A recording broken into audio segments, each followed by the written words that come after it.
Collected Essays of Valerie Lynn Stevens.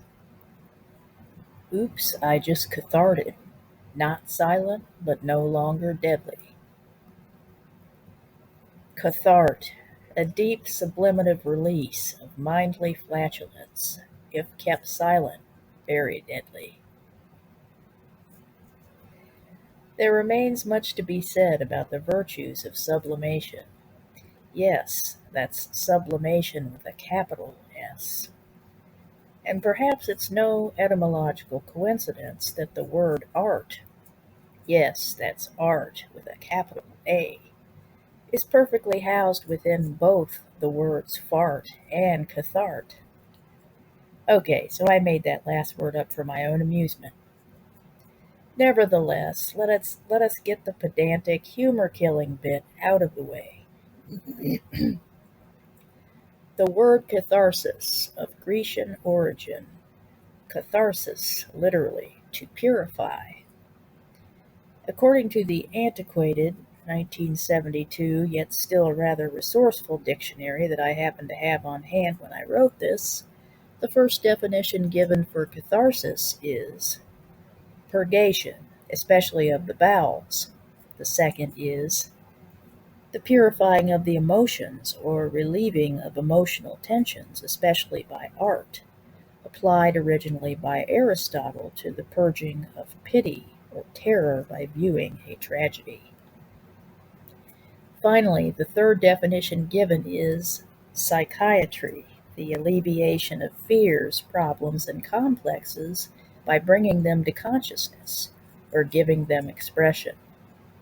Of course, to that last definition I would add non-violent or patently immoral expression, which brings me to the main impetus behind this here little ditty.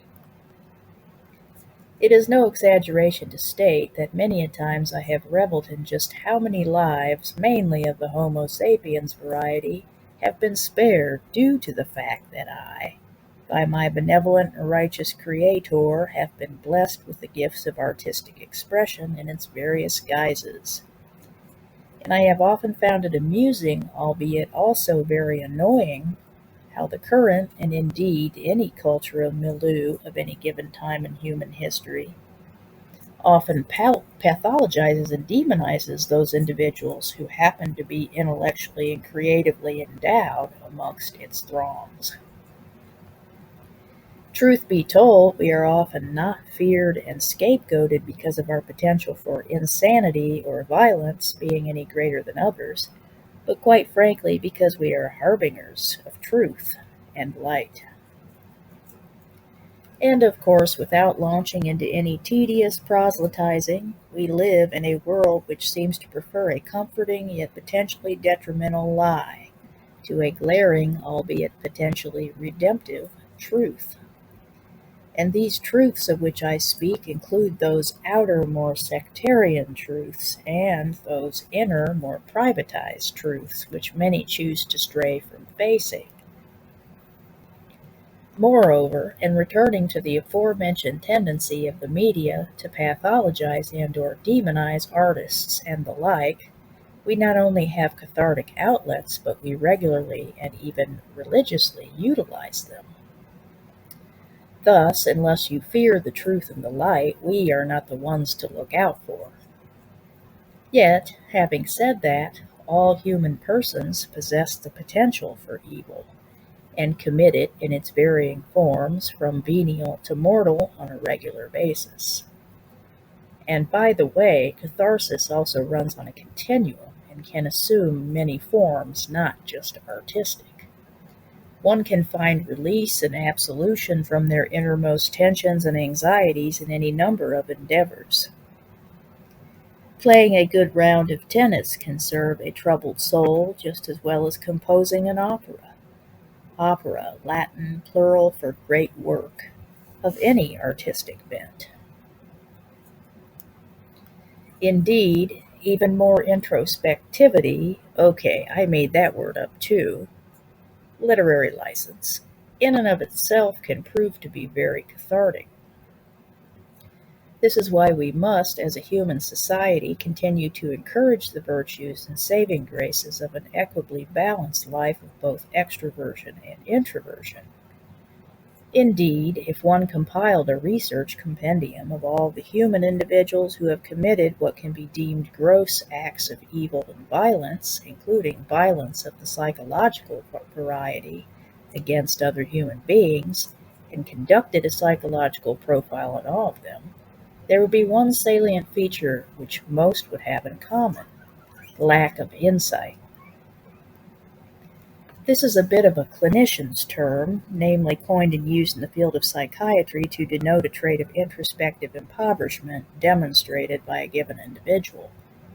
What I mean by introspective impoverishment is simply, to borrow a phrase from psychiatrist and author M. Scott Peck, an individual who resists awareness of their own condition.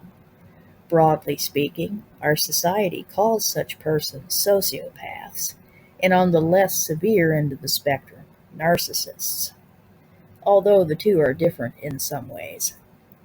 Nevertheless, we can say with the utmost confidence that self-reflection could easily be added to the list of not only basic human rights but basic human needs. If one is to be and continue to grow into a healthy, wholesome human person, one must be willing to take not only outward accountability for oneself, but inward accountability for oneself, achieved through what M. Scott Peck once referred to as crucial self-examination. Yet, sadly, many individuals of great potential flounder due to their unwillingness to submit themselves to this very task. Indeed, these individuals are the ones people should watch out for, as they are even more vulnerable to falling prey to evil due to their staunch commitment to such self-deception. Yet, in keeping with the less pedantic and more amusing tone which this piece began wanting to set, there may be many who would consider acts of violence to also fall into the category of being cathartic. Perhaps they are right from a strictly primeval vantage point, that is.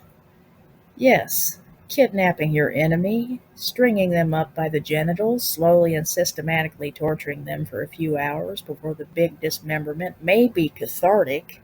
It may indeed exorcise those demons, but one must comport oneself, I believe, with a certain modicum of faith in one's own higher intelligence, and with a certain contempt for behaving like a rabid animal. How insulted I would be by my own self were I to have murdered that person all those years ago instead of penning that first novel of literary fiction. Slowly doth heal those wounds which men give themselves, as Willie once put it, right? Indeed. Not being able to live with ourselves is usually the deciding factor for most of us who choose civil disobedience and a more artfully cathartic kind of battle with the destructive forces constantly taking up arms against us, from within and without. Also, many others would deem the fulfillment of other baser urges to be cathartic in their own way, namely that of sexual release. Yes, this may be an urge, which many consider to be an intractable aspect of the human condition and experience, but I consider catharsis to be more aptly used when describing deeper, more internalized psychospiritual phenomena in occurrence. The bottom line is, when one is employing the finer art of sublimation, one should aim to transcend something, right? Otherwise, the main heft of the act goes right out the window. I suppose I do tend to be one of those purists. Thus, my preferential use of catharsis usually has a higher goal in mind regarding something spiritual more than purely carnal. Indeed, I see the act of catharsis as existing for the sole purpose of not only mere psychological relief, but of the slow but sure mastery of soul-smithing, to borrow a phrase from T.S. Eliot, and, to borrow another keen phrase from Mr. C.G. Jung, psychospiritual edification. After all, I want to be able to say, without undue embarrassment, upon completion of the aforementioned act, "Oops, I just catharted." but this one's no longer silent or deadly.